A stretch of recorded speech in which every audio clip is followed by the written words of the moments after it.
Unya, pag abot na pod na ako during dapita, nakapana na pod ko og timbungan nga puti or gitawag diri sa among lugar nga hagios. Pero sa ubang lugar gitawag ni nila og salmonitis. Unya, di ara kitong na pod nagloblob sa balas. Birahan pa na kog pana tuwara naumod sa balas. Tuwara kisi-kisi naglugnot-lugnot. Sigurado ng pangsabaw ano nya pag abot sa daplin. Unya, pag abot na pod na ako during dapita, nakapana na pod ko isdang bag-angan nga medyo dako-dako na pod.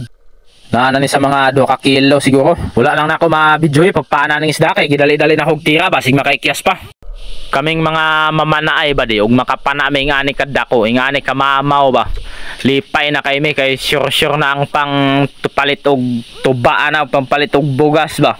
Palit og bugas 2 ka kilo, palit og tuba 5 ka galon kung bati na lingaw ng kinabuhi.